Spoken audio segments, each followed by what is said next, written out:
Hi, I'm Nancy Pfaff, founder of Sacred Quest Reno, where I listen to sacred conversations with those who are seeking deeper meaning. Today we have with us Andy Butter. Hi. Hi, Nancy. How's it going? Good. Would you go ahead and introduce yourself? And Andy is a poet, so I'm going to ask him to read a poem. Yeah. My name's Andy Butter. I grew up in northeastern Minnesota on the shores of Lake Superior, but now I live in the desert in Reno. I'm studying to get my master's in creative writing with a focus in poetry at the University of Nevada, Reno. And there I teach a couple classes, some introductory composition courses, as well as creative writing classes. And mostly I'm a practicing and publishing poet that writes mostly about water and spirituality. Thank you. I think we'll just start with your poem then. Okay, yeah. I have it here, one second. So, all right, so this poem is called Rapture Ready. And it's about my experience of being baptized when I was a young one in Lake Superior. And it should be noted, Lake Superior is a terrifyingly cold lake year-round, so it wasn't the most pleasant experience. Rapture Ready.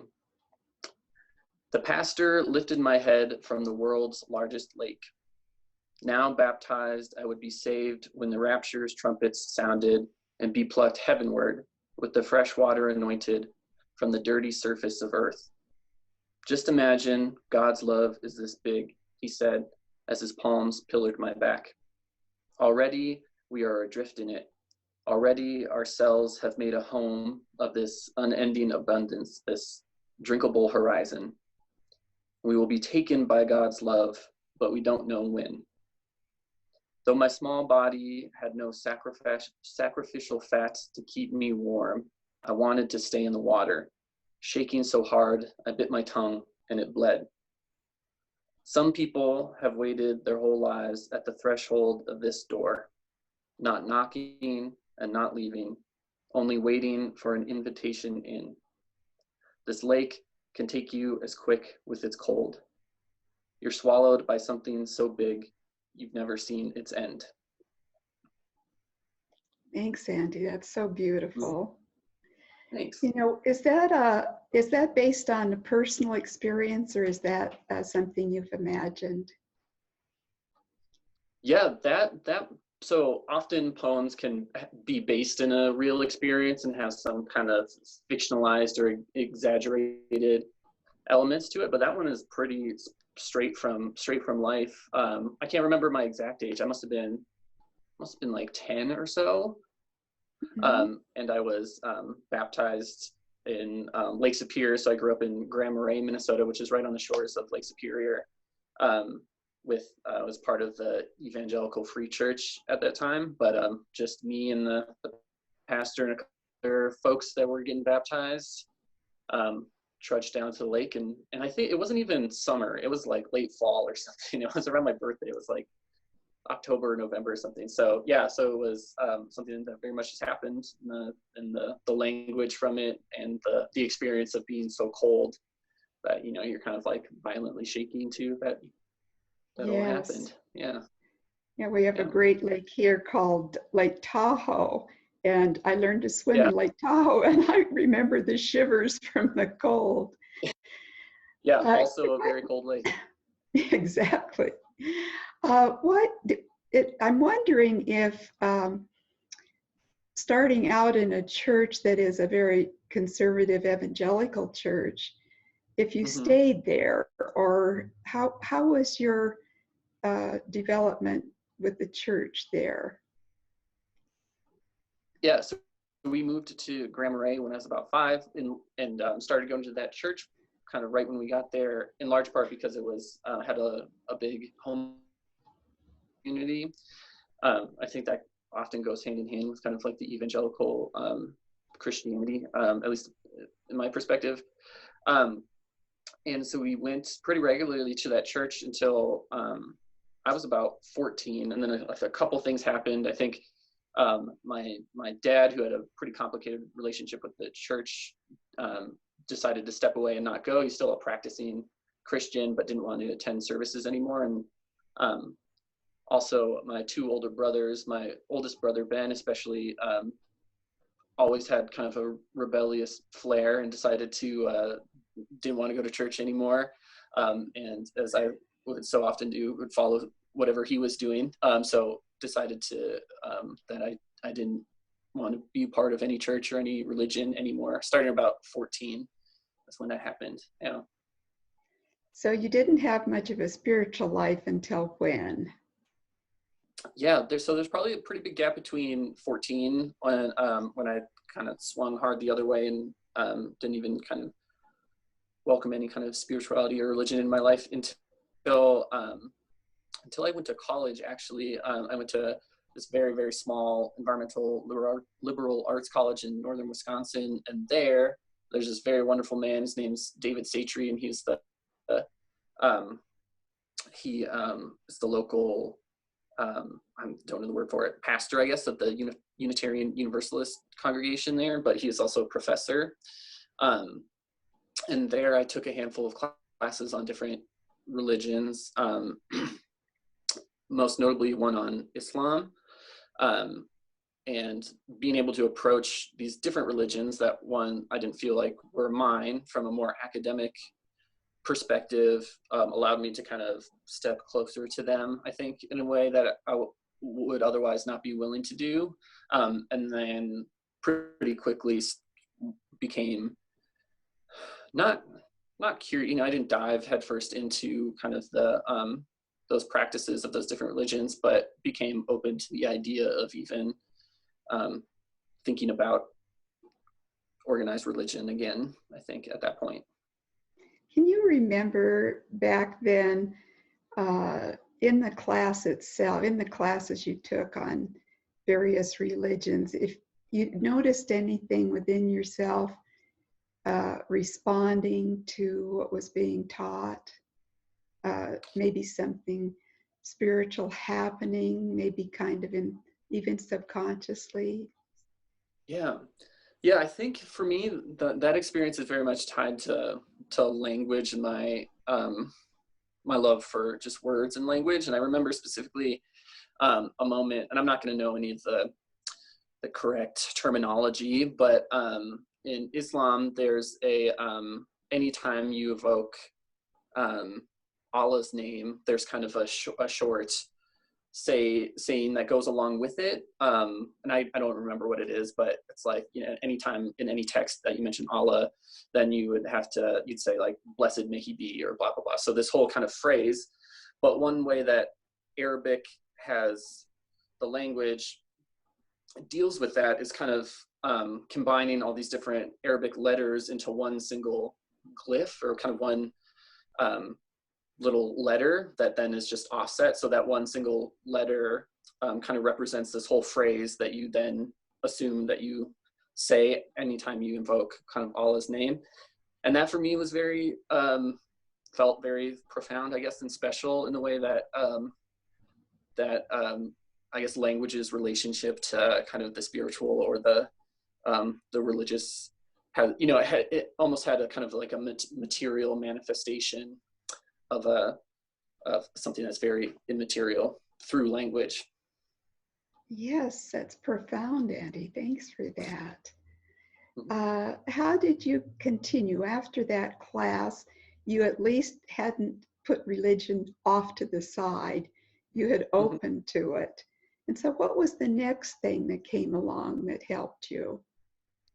Yeah, I think I think the next thing was kind of a deeper dive into well, I was around a bunch of hippies a lot, so that there was a lot of talk of the interconnectedness of everything through a kind of like a natural or like ecological sense. And so I think that's where I kind of found the most nourishment, though at the time, I don't know if I would have called it kind of like a spirituality, but I think more and more I look back on it, kind of had a spiritual bent. It's hard not to, I think, when you start talking about kind of ecological life and how we're intertwined with it all. So I think the fields of like deep ecology and kind of all the various manifestations of environmentalism were kind of where that energy went for me. And that was in part to off and on I'd go to the UU congregation in the town I went to college at, which was in Ashland, Wisconsin. And that has, that was more amenable to kind of being outside maybe the Western paradigm of mechanicalistic, rational thought, and was more welcome to ushering in kind of the non-human into its spiritual beliefs too. And what was that like, the non-human? How would you say, I'd just say a little more about that. Yeah, I think one of my big interests, I think, in writing and just reading too, is kind of, I think what's now called in the theoretical field critical animal studies, which is kind of reinterrogating our human relationships with things that aren't human, right? And I think one of the kind of like profound lessons of that is the kind of decentering of human importance. I think traditional paradigms of Western thought very much center all human and human needs at the center of it. But once you kind of put us off to the side and start looking around to see how other animals live in the world, and how I think we so often think of these things, or have been trained to think of these things as as inanimate objects, perhaps, but actually have, in my belief, are more beings with their own volition and autonomy. So I think that feels that really large shift away from focusing just on the human, which seems to be just at the core of kind of like Western and Judeo-Christian thought, is a really uncomfortable shift, because I don't think that's in the culture very often, but one that to me felt like very generative and fulfilling, to think about, I guess, all the other beings on the planet and how they may also have lives and spiritual lives too. Yeah. So it sounds like you were getting a sense of a bigger picture, including more than just yourself, more than just your friends or family, but more of a worldview. And in that worldview, you were connecting to the plant world, the animal world. You didn't see them as separate from you. You saw them as other beings.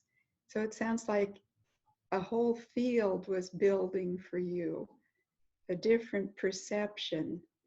Can you say any more about that?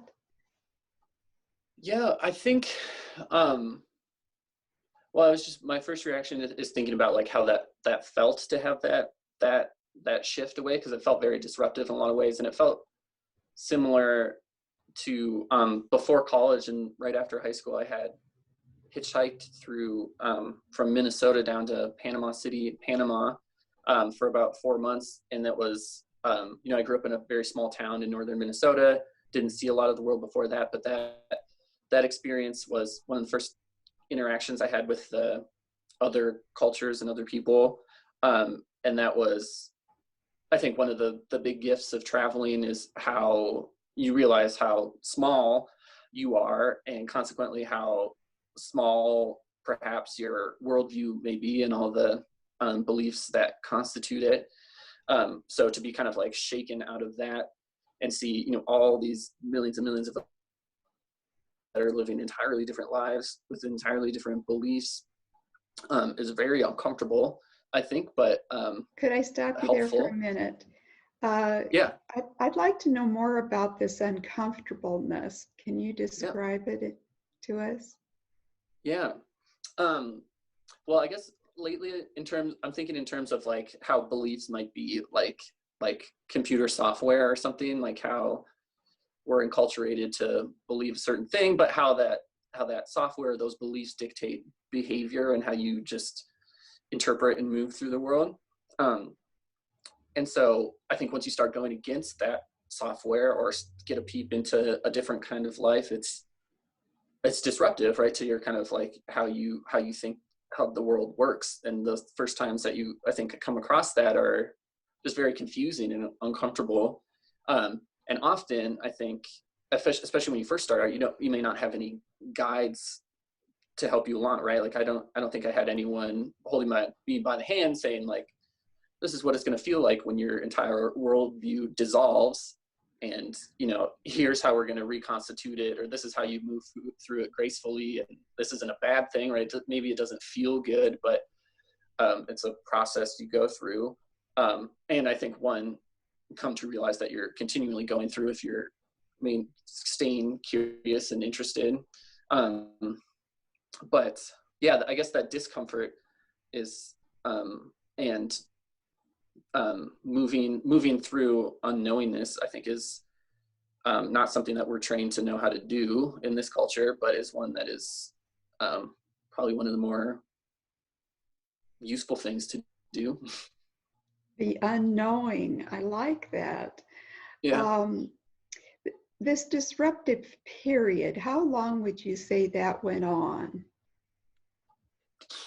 yeah. I think there's a big wave of it when I traveled, and so that was probably about, I think I was 17 then, 17 and 18, and that carried on into college. And I think it's still going on. um, but probably by the end, a year or two after college, I had coalesced some sort of bearings to how I thought I should move through the world. But I feel like even after that, it's just a whole nother round of being disrupted again. So you did get your bearings after a while, and now Yeah. something new then would open up, and there'd be more having to adjust and having your Hmm. worldview completely disappear and a new one Hmm. begin to arise. That doesn't happen overnight, does it? No, that's a long process, and it's not all cheery too. I think it can be kind of like a painful process too. And for me, there's a lot of I guess like anger too, thinking about how I often felt very disserviced by kind of what I had was like a more fundamentalist Christian upbringing, which I often found didn't give me any sense how to move through the world too. So for years and years, having this belief um, that I ended up, I guess, discarding in a lot of ways too. And I think there's a lot of frustration about that. Have you still some of that frustration, or is that passed by? Um, I think more passed by too, and so much of it is tied with just like how you feel about your parents or the people who um, pervade that to you, right? So there's some more maybe adolescent feelings about like trying to stake your own claim in the world against what your parents have taught you to. So that's definitely more by the wayside now. But I'm thinking about be how to move through the world. Um, there's often, I think, there's a lot of blind spots still. Like you can't undo decades of a certain kind of like socialization overnight. So if I'm being the best version of myself, I think that I never arrive there. It's a kind of a continual process of acknowledging blind spots where I may be being cruel or discompassionate or something. Um, and always working on that. So yeah, there's frustration with that too. I guess no one's obviously born perfect, but every once in a while, kind of get a larger like bird's eye view of how much work you have to go through still to be the person you want to be, which can be overwhelming. Yes, well, especially someone who is perceptive like you are, that can go deep and look into the heart of things. So, Andy, you said after high school, things began to change for you, and then you went through this worldview dropping away and something new emerging. Would you say it's continuing to emerge? Yeah, I think so. It almost feels like the same kind of like emotional trajectory of learning like a new skill or something, where, you know, in the first couple weeks or months or whatever, you notice yourself progress, or the rate of change is exponential or something, but eventually kind of like plateau. So the change, I don't, you know, doesn't feel as world shaking anymore, but I think that how those changes happen now feel maybe a little more subtle. And I think along with that, kind of the skill, like the emotional and social skills to deal with change as you just grow older and more stuff happens and you get used to all those roller coaster of life, you know. That's right. So, where would you say you are today in terms of your spirituality? Yeah, that's a good question. I don't ascribe to any organized, really, like I'm not going to any services or adhering to any ideology right now. How I see it most manifesting is through, I guess, through writing and through poetry. And I think like art and art making, often sometimes it's hard to not talk about it without using kind of like spiritual language or something, like the process of creating and making in the world. I think especially poetry lends itself to that, of like, you know, it has so many similar resonances with prayer and spirituality. But I'm thinking, yeah, specifically in the act of writing poems, it feels to me where that's most manifesting, because to write a poem, or like a good poem, or I guess I don't know what a good poem is, but like to write a poem you care about, I think it requires just an immense amount of attention, and more attention, where we direct our attention and how we use it, feels to me like a very I guess like profound act, similar to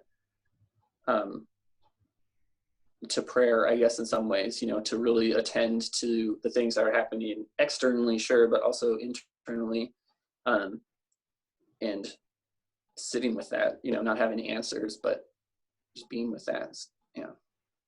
Do you have any word for that or phrase that describes that feeling when you don't notice the time going by at all? You're just in that creative place. Yeah. And I get this from I took some drawing classes and like to draw every once in a while. So the language I'm using for that comes from that world. So I don't know how widely it applies, but what I've heard it called is the flow state. So when you kind of shift into, from my understanding of very basic brain physiology, the brain is basically split up into two hemispheres, the left and the right hemisphere controls most of the kind of what we consider like creative thought. So like non-rational, non-logical, associational, kind of atemporal kind of thinking, that the other side of the brain, which is very logical and calculated and analytical, doesn't do. So I think there's a shift that happens that I think maybe similar to like when you meditate, and kind of in some ways disassociate from all that like monkey brain stuff that happens, that you can enter. So writing, you know, when that happens, when you're like writing a poem or doing a drawing or something, or meditating or praying, and you kind of lose track of time and sensations change and all that. Yeah, that's the word I have for it, flow state. But I'm sure there's just like thousands, from cultures all over the world that have different different names for it too. Thanks, Andy. Is there anything else you'd like to share with us about your path to where you are today? Just nothing in particular that's jumping out. All right, well then let's, I just am so grateful for your time today, and hope that this reaches out to many young men in your age group. It's a great conversation. Thank you so much. Thanks for having me. Okay, bye now. Thank you. Bye.